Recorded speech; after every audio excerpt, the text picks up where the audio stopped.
startups begin in communities across the country. Why does Silicon Valley get so much credit? My name is Nick Kastner. And I'm Caitlin Clays. We're interviewing the people building startup communities across America. But in the areas no one is talking about, the middle. This is the Ecosystem Builder Podcast by mug.news. This is the Ecosystem Builder Podcast. Ecosystem building is the subset of economic development that focuses on fostering entrepreneurial activity within a community. Today's guest is Darcella Craven from St. Louis, Missouri. Darcella, hi, good morning. Good morning. How are you? I'm doing well. Have you had your coffee and everything? I'm about 4 cups in. So go. Holy moly, it's 9 a.m. I am usually up at 5:30. So, I started drinking coffee when I was in the Army, November the 2nd, 1988, and I have stopped. Absolutely. Well, and also if you have a good brew, I can't stop you. I have a hazelnut for me this morning, so I'm going to be enjoying that. Yeah, so getting started, I'd love to learn more about St. Louis and how you're helping your community. So my first question for you was, how did you first become involved in the startup community? So I became first involved in the startup community sort of accidentally on purpose. And what do I mean by that? When I got out of the Army, I was in the Army for several years and came back home. And my intention was to come home, get my degree, and get out of St. Louis, right? I left St. Louis for a reason. I did not want to come back, but I had 2 small kids and I needed some support from my family to get through college. So I came back and again, my intention was to leave. So when I got my bachelor's degree, I was like, okay, it's time to go find a job somewhere else.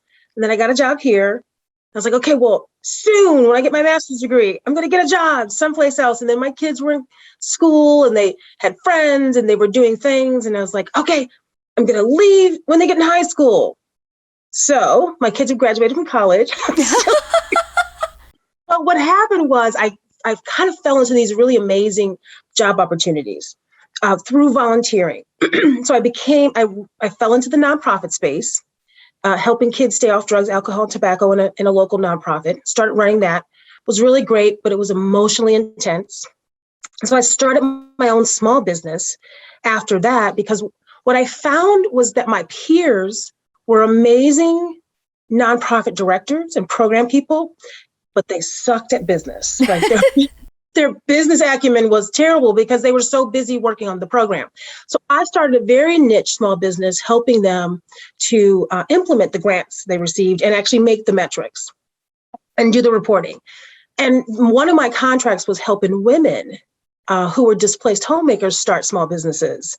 And I just kind of fell in love with watching people transition from a place they didn't think that they were ever going to get out of to being a small business owner and changing the course of their family. And I fell in love with that. So that's what I mean by accidentally on purpose. So I didn't mean to be an entrepreneur. Kind of because of my own situation, I fell into entrepreneurship. And then an opportunity came to be a business consultant at the organization that I'm working at now. And I thought, okay, I get to help veterans, because we help veterans and military spouses with small business. I get to help veterans do the same thing. I get to play a little bit in the military still, but not like do PT. And then one day the founder walked in and quit, and the board was like, well, you're now the new director. So so that's why I didn't leave St. Louis, because I got this really great job running an organization, helping other veterans and military spouses start small businesses. So I had the best of everything.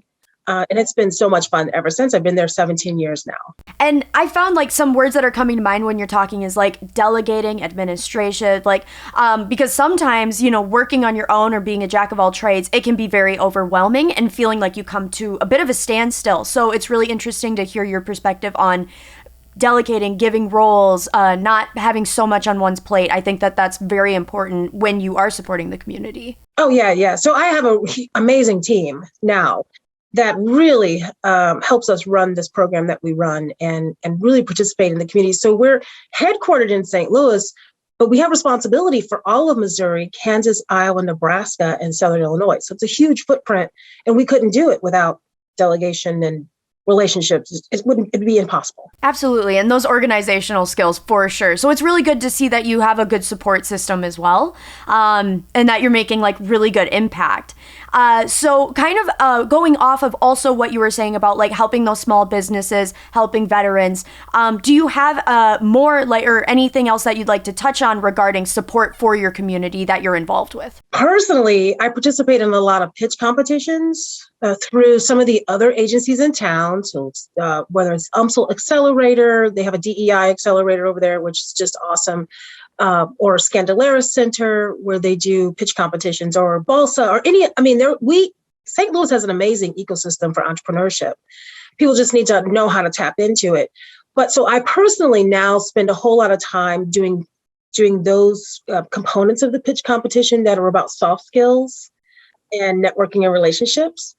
Because I find that a lot of people mistakenly believe that the only thing they need to work on is how to turn the widget better, which is also good. And you need to understand your skill sets, your soft skills, your relationships, your sales processes. So that's what I personally do now.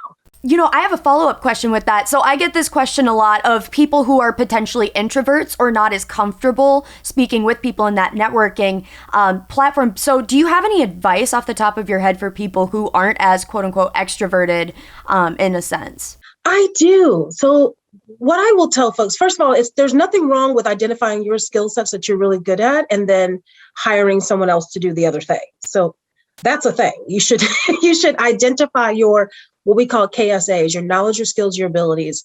And then once you've identified those, it's very easy to find people to integrate with you and kind of fill in where you don't want to do. But let's just say you don't have it that way, like you can't afford employees and such. What I will tell people to do is be incredibly introspective about what they are doing. If you believe in yourself, in your product or your service, then that's what you need to tap into when you need to talk to outside people that on a daily basis might make you a little nervous. But people aren't buying your product or service, they're buying you, right? They're buying your belief in it, your passion about it. They're buying the belief that you can deliver what it is that you said you could deliver. So if you can think of that, it makes it so much easier when you've got to go stand up in front of people and do a pitch or make a sales presentation, because you're really not pitching to them about the product. You're pitching to them about your belief in what that product is or what your service is. Basically, you're pitching you, right? If no one believes in you, then that's hard. But if you don't believe in you, it's impossible. So you've got to believe in you. That's very powerful, and that's a very good point to make as well. It feels like very grounded and centered, and you know, it's like just having a foundation, because if the wind blows, that way the tree won't fall down. So just to kind of have those roots. Yes, absolutely. So then regarding the St. Louis and like the pitch competitions, the way that you're working hands-on with entrepreneurs, regarding the ecosystem, what is one thing people wouldn't know about it if they're not from the St. Louis area or if they're just getting started? I would say what you probably don't know is that in St. Louis, you are probably only 2 people away from the top CEO in whatever industry it is that you're trying to get to. Like in other bigger cities, you might be 4 or 5 or 10 or 15 or 100 people away. But in St. Louis, you can actually sit down with the creator and founder and maker of Water Babies, right? You can actually talk to that guy, right?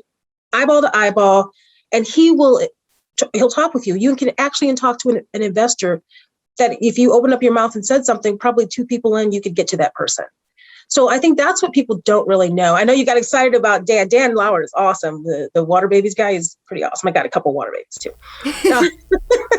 But yeah, so that's what people don't know about St. Louis is that, it's a big, small town.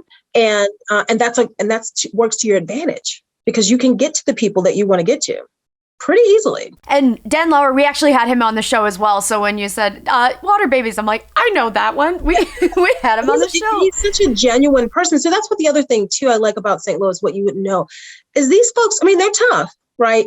St. Louis has a reputation for being sort of like super cliquish, and they ask you what high school you went to, and that's all weird. It is.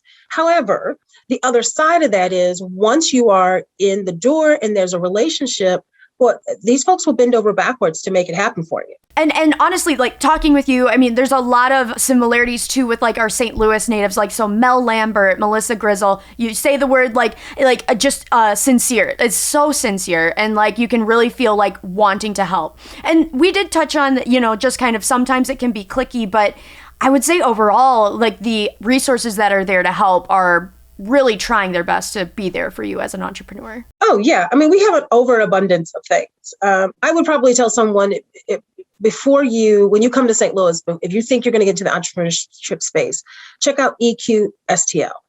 Like they have a resource navigator map that is amazing. Like you can click on a button and find anything. If you're doing manufacturing, here's a group of people doing manufacturing. If you're doing tech, if they're doing retail. I mean, Jonathan over there has kind of culminated all the things into one space. And then SourceLink too. That's another place. I would do some homework first before you did the shotgun approach to trying to figure it out. But then there's some really great places for you to do that. Like CIC has Venture Cafe, or we have a coffee house. We have a online coffee house that we have people come and talk to, and you can watch the videos and you can get some firsthand knowledge of folks before you show up, right? Yeah, that's what I like about this area. Absolutely. So then embellishing a little bit more on those resources, are there opportunities for like local grants, interest-free loans with businesses trying to get funding? So local grants, well, I tell you what, when you find the local grants, you'll know where they're at when you see my back, because I'll be standing there. All right. So yes and no. I always need entrepreneurs to think differently about what a grant is. So if you go to Brown Smith Wallace, they have a new name. It's a large accounting firm here in town. They have a new name. But if you go to one of their education series and you sit there for an hour, and then an accountant comes out and personally answers all of your questions, at the end of that, they don't hand you a bill, you've just received a grant. So you got to think differently about what grant means, because now that money doesn't have to come out of your budget. Or if you sit down with Christy Maxfield or any of these people at Balsa, and after an hour or two of talking about your business plan, et cetera, or having a good conversation about funding and financing, no one hands you a bill, you've received a grant. So that is one thing that I always tell entrepreneurs: you got to think differently about what that word means. It doesn't necessarily mean somebody's going to hand you some cash and you go do a thing. There are competitions in town. There are grant competitions in town. They're not free. You've got to apply. You have to meet the criteria for those things. But I will tell you also, entrepreneurs, that's not really the important stuff. The $5,000 is awesome. What's really more important are the people that you're going to get exposed to during those networkings and during those pitch competitions. That's the big get. But there are some lenders in town who are doing really good funding. There are small agencies who are they got CDFIs here. So it's about you doing the research and the homework and putting in the effort to find those things that make sense for you. That makes a lot of sense, especially with the networking face-to-face. So it sounds also reinforcing the soft skills and the importance of that communication. It can definitely be a little bit of an lost art, especially from what I found. I was a communication major. And so we went into prior communication skills in addition to like what's going on now. So it's also like very validating as well to hear like, hey guys, don't forget that it's important to communicate as well. Also, another thing you touched on was just like the way you structure your thoughts and like your expectations and things like that. I think that that's also very important. And mindset wise, like mental health too, when being an entrepreneur. Absolutely. So here's the great thing. We tell our clients that you need a BAIL-IT team. And the acronym is BAIL-IT, as in BAIL, and then IT. So BAIL-IT: banker, accountant, insurance agent, lawyer, librarian, infrastructure person, and technology, right? So your BAIL-IT team. I'm going to tell you, kind of all of those make sense, and people get to me and they're like, librarian? The St. Louis Public Library did a study, and they found that they could save you by just using one solid librarian who could help you with research and finding information, finding those grants you think are out there for your business. They can save you up to $13,000 in costs that you would pay someone else. I got to tell you, talk about grant. There you go. But secondly, if you don't have that person on your team, man, you're leaving money on the table. So it is about thinking differently when you are engaging a small business. Obviously, you still need to know how to properly make the cupcakes and, pay the bills and do those things. But boy, having the right team, the only way you get a right team is if you do some introspective looking at yourself, how you engage people, do your KSAs, and then figure out how do I then find the people that can match with me to make whatever dream it is that you have happen. And also, like, that was one of the first things after talking to Mel Lambert, like the amazing librarian, it didn't even cross my mind to think of libraries. Right. And then after like walking through that process and after hearing you explain it, of course it makes sense. Of course it does. It's a well of knowledge, and that's what they're there to help you with. Oh yeah. And I always tell folks, they went to school to get a librarian degree, make their parents happy and have them help them use that degree, right? Because no one thought that was going to be really, you're going to go to school to be a librarian? Oh my goodness. Those people have so much information in their head. It is incredible the amount of resources they have access to, the databases they have access to. Do you know that they can give you a list of potential people? They can give you a list of potential people who will buy your product or service. No, really? Really? Go to the business section of the library. Those people are amazing. I mean, I'm floored. It's 9 a.m. and I'm floored. Right. Me too. When I heard that, I was like, wait a minute, back up. Say that again. Put on recording. I promise you. She said it. It was amazing. And I've been using the library for a million years, and I really that just sunk in. So they have technology that of course they get really cool stuff really a lot faster than you and I can afford it, right? So go there. Go to the library. Absolutely. Yeah. I mean, you can go to your favorite book section in addition to creating your small business. And absolutely. And nonprofit. I mean, all the things. This will turn into a library love fest. I am all in, right? Yes. I can already see it right now. I'm just imagining all the books that I should be reading right now. But I then want to kind of chat about, we both agree that it was kind of like unexpected until we're like, well, of course that makes sense. But does anything else come to mind when talking about entrepreneurship and other unexpected resources where you're like, oh, I wouldn't have known that had I not experienced it myself? I'm going to say something that's going to sound kind of cheesy, but and after you say it, you're going to be like, well, of course, why didn't you know that? But just opening up your mouth and networking at networking events, like who knew that was a thing, right? It's a thing, right? Just saying, hi, my name is Darcella. I was thinking about starting a, vegan cupcake shop. Does one exist in town? You'd be surprised. People are going to go, oh yeah, there's like 2 of them and here's they are and blah, blah, blah. And if you think, oh man, now I can't start one, they'll go, oh no, those people will happily tell you what they do and how they do it. So I think that's the thing that I was shocked at when I started my business, was that people actually do want to help you. Mm-hmm. I had a narrative in my mind, the tape that was playing that said, you're alone, nobody wants to help you, it's going to be a battle and a fight every day. I had the negative side of that tape just playing like constantly. And then I just had to really check myself once I started to realize that I was holding on to some old news and I wasn't pulling new news in. And once I stopped thinking about all the bad things that could happen, I tell you what happened. One of my mentors, who was a lovely woman who has passed away since, but she was an amazing woman. And I said, well, what if this happens? That was all this negative, like, well, what if this happens? And what if that happens? And she said, what if the sun doesn't come up tomorrow? No one has to worry about it. I was like, what? Fair enough. And so she just was like, you have spent so much time thinking about all the negative things. She's like, what if your tire doesn't blow, Darcella? What if you do make it? And that really started me on the journey of changing the way I thought about information and reframing. Mm-hmm. So I would say that was the one of the things was just saying, man, if I ask people for stuff, they will go and help me find it. And then now I have 15 people trying to help me find something, rather than just me being on the island of me, which is where so many entrepreneurs get. And it was awesome. And I feel like, so as I've noticed personally on social media, entrepreneurs are beginning to speak out more about mental health. And there was the myth of the grind, where it's like you have to be grinding 24/7. You need to push yourself. You need to not sleep.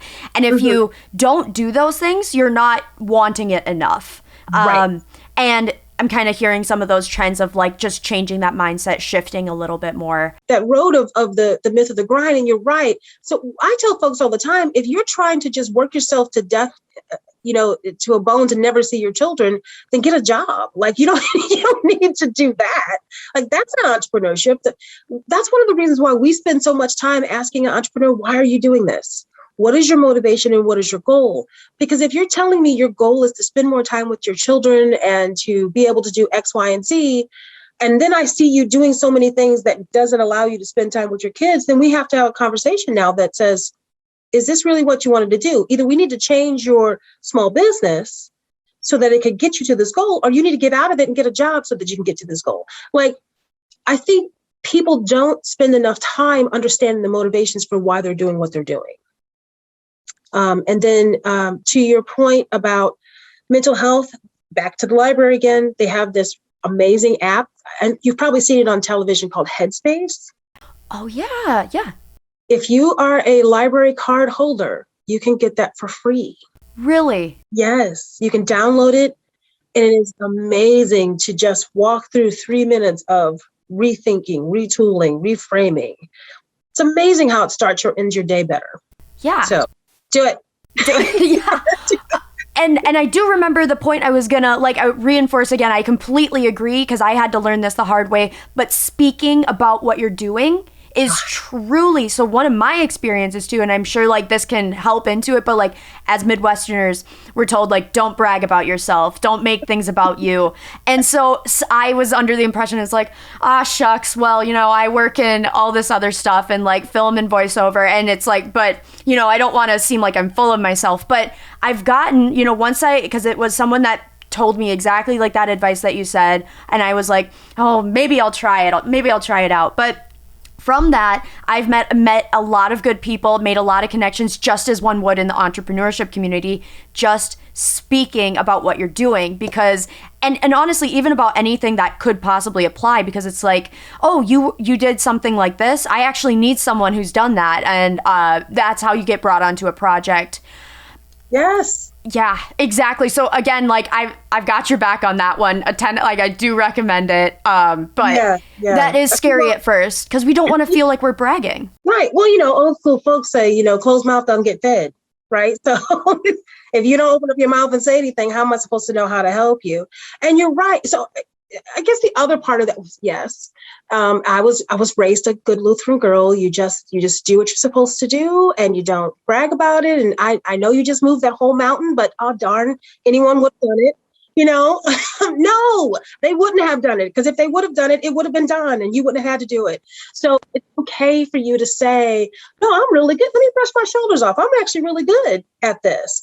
And that doesn't mean you have to be great at everything. You might be really great at 2 or 3 amazing things, and that's okay. You should own that. And I would say back to opening up your mouth. We get so many clients who come in and are like, I don't want to say anything about my company because somebody might steal it. And I'm like, there are lots of people in this town who have lots more money than you and lots more resources. And if they wanted to steal your idea, there was absolutely nothing you could do about it.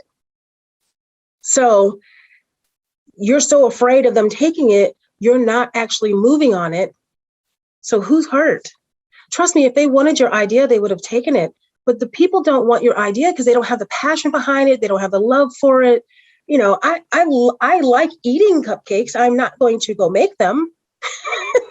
But I know how to, I have access to all the resources to do it, but I'm not going to because I have no desire. I'll be your customer that comes in and opens up the door and says, I'll take that one with the filling in.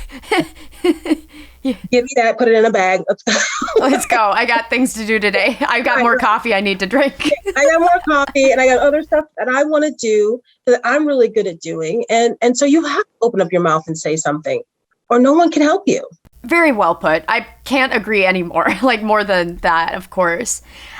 So then going to my next question is that if someone were to move to your community brand new, what do you recommend is the first thing they should do regarding their business? Oh, goodness. So I think I said, open up EQ, STL, look at SourceLink, show up some of the networking events. I mean, Balsa, Square One, I mean, you name it. And by the way, you can find where all those are by going to EQ and going to SourceLink and some other places. So show up, start looking at the community, and start asking questions. That would be the first thing. And then there are a ton of entrepreneurship organizations in town that will help you with ferreting out your idea, creating business plans, looking at market data, figuring out your financials. So you do not need to be on the island of me in St. Louis. And first of all, if you get on the island of me, how do you know when you're on the island of me? When you say things like, no one is out there to help me. I'm the only one who can. So you're on the island of me. Secondly, I'm going to tell you to turn around. There's a lot of people on the island of me. Probably somebody who could help you is on that island with you. Super crowded island. But the third thing is if you're saying those sentences, it means you are not opening up your mouth to ask for help, because there's help out there. 100%. I'm taking notes as you're talking. I mentioned the KSA Island of Me. So if you see me typing, I'm just like, oh, a golden piece of advice. I'm holding on to that. The fourth thing I'm going to say is if you have opened up your mouth, you have asked for help, somebody has given you some advice and you just don't like it, right? So then maybe there's another conversation that you need to have with yourself. There are several people. So if you go to 2 or 3 or 4 different organizations and they are all telling you the same or similar things, right? The message is hitting you. You just don't want to hear it. That doesn't mean you have to stop what you're doing. It does mean reevaluate how you're going about doing it. So again, reframing your thought on how you take in information. Because I haven't met anyone, well, I mean, that's not true. I met one person in this whole town that I think wasn't doing it to help other people. So that's it, right? Everybody else that I have met, I really think they really want to help you be better, even if it's for selfish motivation. So like maybe it's an ESO that's like, listen, I got to have a head count that says one woman gets into small business. So I'm going to make sure you get in small business, right? So I guess if that's the selfish side. But for the most part, people are trying to help you. So then kind of going off the idea of like external factors and external, foundation builders, are there any co-working spaces or coffee shops that entrepreneurs like to hang out in and interact with? Well, yeah. So coffee shops. I'll give you a list of coffee shops, right? Okay. All right. So if you're in the city, there's a Northwest Coffee House, which I think is what's over in kind of off of in the Midtown area, close to Cortex. It's a small Black-owned coffee shop. It is probably the place where all the people go. So all the political folks are hanging out there. So anyone who could actually move something legislatively is probably hanging out there. You just got to go in there and, they're going to be in a jogging suit or something. So you're not going to notice them. So open your mouth and talk. You're going to find them. Let's see, Protagonist Cafe, which is in Soulard, it's a great little cafe. It's got a lot of books as well. So, and a lot of really just comfy places to sit and talk. And now that COVID is kind of, dwindling down, you can actually go inside and sit and drink some coffee. But they have outside seating too, for those people who are still concerned. Out in the county, there's a ton of them. I really like Frontenac Bread Company, actually. And Frontenac is a really great place where people are hanging out. So there's some places all over town that you can, as a matter of fact, I would like you to tell me, like if you go to one, shoot me an email and say, I found a new coffee shop, but they're all over the place. But I would say probably if I'm looking in kind of like the city proper, I would say probably Northwest Coffee and Sweetwater's over in the Grove are probably 2, and Rise. So there's like 2 or 3 in that area that people kind of go and hang out and just talk business or not. Sometimes it's not business that we're talking. We're just talking about and getting to know each other. And then I can see how I can help you. Co-working spaces, there are a couple in town that you might want to take a look at. I think WeWork is downtown in One Metropolitan Square. Now that's really downtown proper. So it's on the 900th floor of this building. So if you like that kind of atmosphere, obviously Tree Rex is down here in the downtown area. I'd say out further in the county, there's Medici media spaces. So if you're in the media space and media world, that's a really good place. Again, I would probably go on EQ website. He has them all mapped out. That's really cool. And I know that, co-working spaces, sometimes coffee shops, but have a lot of events posted or networking or just mixing as well. But my next question then for you is what are some ways people can learn about events going on in St. Louis? Well, a couple of things. Definitely to subscribe to some newsletters, like the SourceLink newsletter, probably Balsa Foundation. If you STL Juntos, so STLJUNTOS, Spanish speaking. So they probably the Pan Asian Chamber has a really good newsletter that really kind of tells you about what's going on. You know who else has a really good one? West County Chamber has a really good informational newsletter. They'll tell you about all kinds of stuff happening. Our newsletter. So VetViz, we have a great newsletter. So if you're in that military kind of frame of mind, we have a newsletter that tells you what's happening for veterans and military spouses. Gosh, there's so many. There's just so many. I would definitely start with SourceLink though. They have a really good, they kind of combine them all together, and then you can kind of spread out from there. Mm-hmm. Well, this honestly goes right into a question I had later in the list, but we might as well cover it now. But my next question then, so when it comes to news outlets, podcasts, you had mentioned SourceLink and these other newsletters. Do you have any other recommendations for blogs and podcasts relating to entrepreneurship? Well, I'm gonna do selfish and shameless plugging and say yes, VetViz has one. We do a coffee shop where we talk to entrepreneurs across our region and let them lead the conversation. And so that I think is really valuable. And we have them on our website so people can look at, we've been doing it for 2 years. Obviously this podcast would be one that they should listen to. Because you have amazing guests, as I hear. Yes, absolutely. Only the best. Gosh, I mean, I guess what I would say is, one, I would go back to the library. I use the library Overdrive and Libby and now Hoopla to find some really amazing podcasts, and some of them are here in town. Entrepreneurially Speaking is one that Christy Maxfield does with Cheryl Watkins, Dr. Cheryl Watkins Moore. That's a really awesome one. Andre, his last name, Holman, has one, actually a television station, online television station. He has one. So there's all these really great content on there. I think you can get overwhelmed with stuff. So I would tell people first, stop and do a list of what you think you want to hear. And then go find that. You can always branch out. But I think if you just kind of do a shotgun approach to it, you may look up on something good, but you also may get frustrated because you find things you don't really want to hear or know yet. So definitely do your list first, and then kind of start, I guess, with SourceLink and kind of spread out from there, I think. Yeah, that makes sense. And so then when it kind of comes to your community, do you have any notable or successful startups that first come to mind regarding? Yes. Okay. Let me know. Tell me. Well, obviously Dan Lauer, right? So that's the thing. But let's do someone a little closer. So we have two. We have a military spouse, which I'm really excited about. Cedric Cobb, who does the Best Pocket Square. He was on Shark Tank, so he did really well, got a deal. So that's great, St. Louis entrepreneur. And then the new young man, his name is Akeem. He has Flipstick. He also was on Shark Tank and got a deal. So St. Louis is kicking out some Shark Tank folks. I'm just saying. And then we have, I'm going to say some other folks that people don't really think of. We have, VetViz really focuses in on kind of Main Street USA small businesses. So we have like Frank Totten, who is a garage door company. And he's doing really well and is employing, 10, 15 people.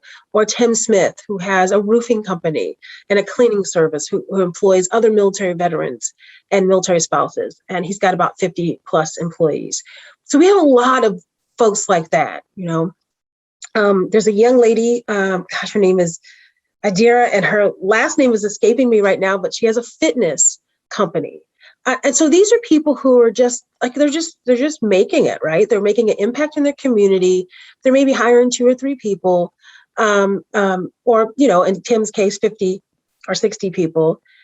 And it's just really awe-inspiring to watch these folks like truly impact their communities in ways that aren't necessarily super sexy or glamorous, but they're keeping people employed. They're helping families stay in their homes. I mean, it's just really awesome to see. And that connectedness and support is just fantastic to even hear and delve more in depth with. Yeah. And then, so speaking of all that support as well, so I wanted to ask, how do you include diversity, equity, and inclusion within your ecosystem? So I really love that our center looks very similar to the military. So our, if first of all, we don't do head count, any kind of head count funding. So we, if you put on a uniform and said, I, will defend this country, you get our service, right? Even I was Army, even you Navy folks, right? Just so all the people, little hate there. I guess the Army Navy game's coming up soon. I'm just saying, I get this way around that time. But no, so even so any branch of service, any point in time served, any military spouse and family member will help you out. But we are really happy to see that we have these 20% women, which mirrors the numbers of women in the military. I would love to see a little more work on our Pan-Asian community, because we don't see that much. But, the other thing is, there's a really strong Pan-Asian society in town. So, it's kind of a challenge for me, because I'm like, well, I'd like to see, more Hispanics, but, the Hispanic Chamber's doing okay. Right? So they have a really strong network. Our job really is to get people to the place that is best going to help them. Right resource, right information, right time. Right. So, but we are purposeful in ensuring that, folks in the LGBTQA plus community understand that if you put on a uniform, there were so many people in that group who served in the military who were told not to say be who they are. And so many of them didn't go get services. And I just want to make sure that they understand our service is open to anyone who put on a uniform, period. So that's how we do it. We just want to make sure people know that our service is out there for you. And it's no cost financially. I'm going to ask you for something, but it's not going to be money.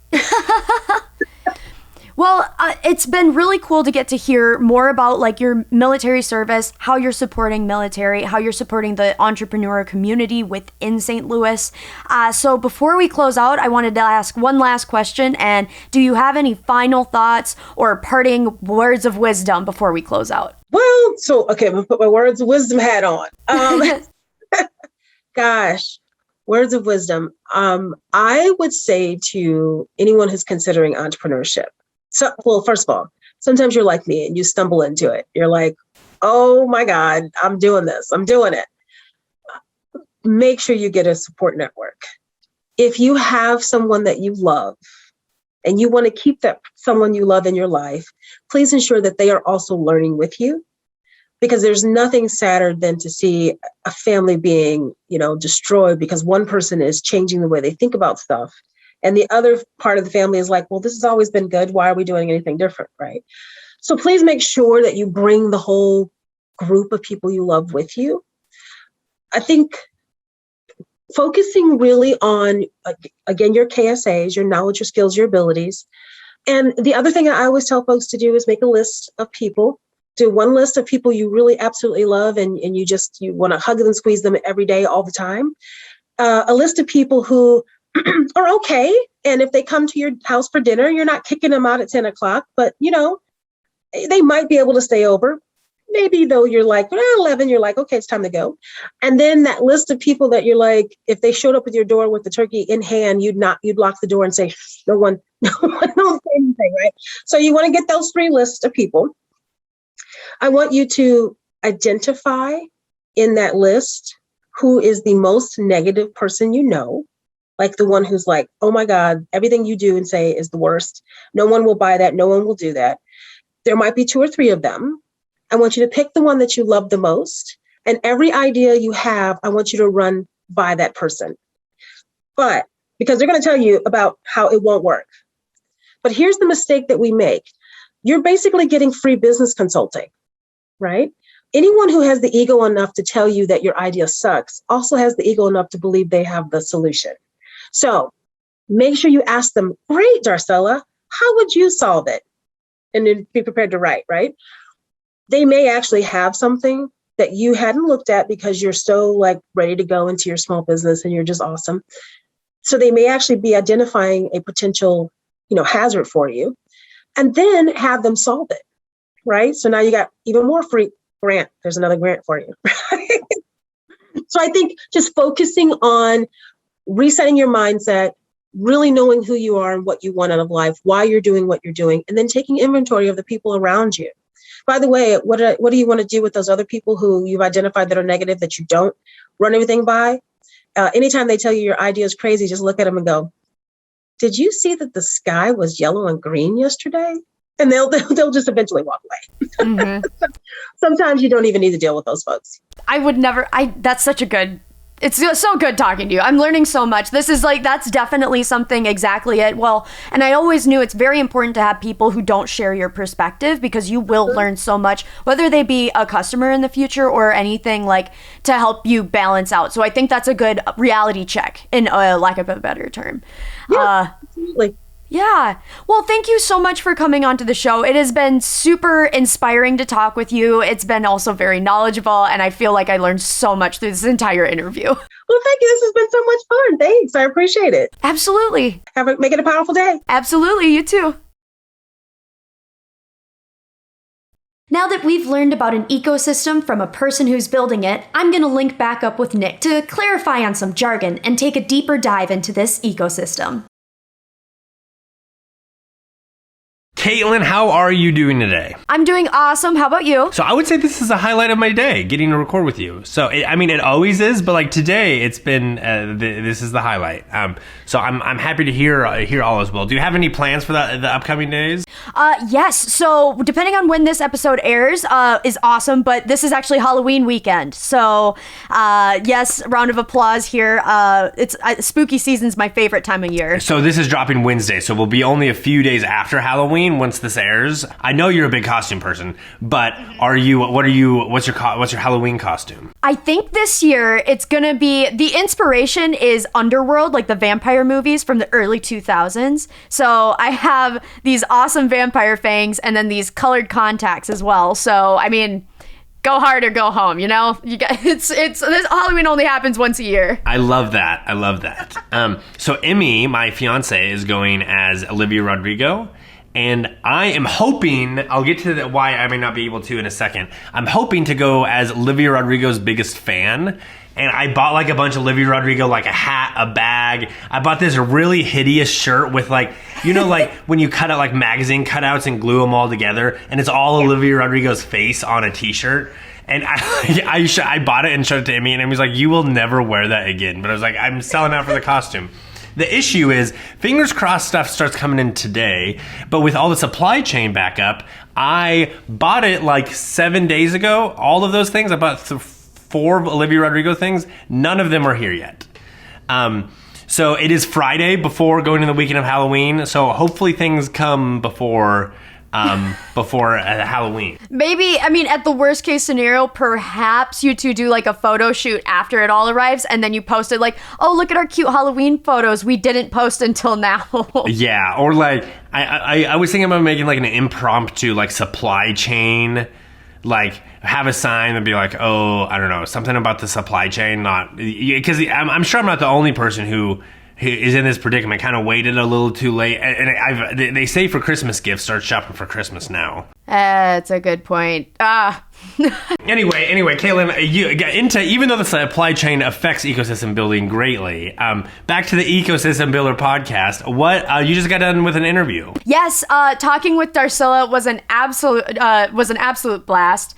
I would say, just to jump right into my takeaway, is that she had said the concept of mental health and entrepreneurship, and something she kept bringing up, whether or not we pointed it out, was just that changing your mindset. So that's going to be with confronting an issue or having a difference of perspectives based on what you see as your vision for your company and based on naysayers. She actually mentioned that it's actually really important to listen to the naysayers or people who are doubting you and your abilities, because she had pointed out, she's well, then you ask them, you turn it around. How would you do it? How would you fix it? And so seeing it from that perspective and being oh, maybe I can overcome an issue before it even is an issue just by talking to someone who doesn't agree with me. Yes, and it's the classic, in the arena, that it's way easier to sit on the sidelines and, complain, as opposed to, actually doing it. What were some of your biggest takeaways? That seems like a very inspiring one. Yeah, I'd say that was kind of, my biggest takeaway from right out the gates. And I would say another thing, just talking with her, Love St. Louis. That's another takeaway. We've had a lot of St. Louis people on the show, but we brought up Mel Lambert again. We brought up Dan Lauer, Water Babies founder, and then our librarian, our favorite librarian. And so we also just reinforced the importance of libraries. And then another thing I learned is that if you have a library card, you're able to use the app Headspace, which is that mental health and wellness app. It's been circulating a lot on social media, but apparently, like, if you have a library card, you can use that app. For free? Yeah. I would have. I know, right? Do you have a library card? No, I just moved to Georgia and I lost it in the move, so... Yeah, I don't have a library card, even though I live like 3 blocks away from a library. So step 1, get a library card. And number 2, those Headspace apps and all those mental health things are definitely a helpful deal. Was there anything you had to look up? Not what we hadn't heard before, but SourceLink, which is a wonderful platform to like get more news about and resources about entrepreneurship. But I took a peek at that again. But we'd heard SourceLink in the past with St. Louis as well, so it's good to hear those keywords reinstated over again. Yes, absolutely. Well, was there anything else you wanted to touch on, Caitlin? Yeah, I guess. Just really appreciating a really huge shout out to her work and her effort in supporting her community and with military spouses and veterans she's worked with, and just all the resources she provides through her community building. Just a huge shout out. She explained a lot about what she does, and so it was just really inspiring to hear her story. Yes, absolutely. Well, if you wouldn't mind, I'll read us out. Absolutely, go for it. Perfect. Well, Caitlin, I hope you have a safe and happy Halloween, and I hope everyone listening just finish up their Halloween. We're entering the holiday season. Before I sign us off, when do you set up Christmas stuff? Ooh, honestly, I leave Halloween up for the longest time. After Thanksgiving. That's a good time. Perfect. It's Christmas Perfect. right after Thanksgiving. Correct answer. Couldn't agree with you more, Caitlin. And thank you for listening to today's episode of the Ecosystem Builder Podcast, which is a product of mug.news and hosted by my wonderful co-host Caitlin Clays and myself, Nick Kastner. You can connect with us on Twitter at Nick Kastner, at Clays Creates, or at Mug News Official. If you enjoyed this episode, please leave a review and share with your friends. We release episodes every single Wednesday morning, so make sure to follow so you don't miss a beat. Happy Halloween weekend.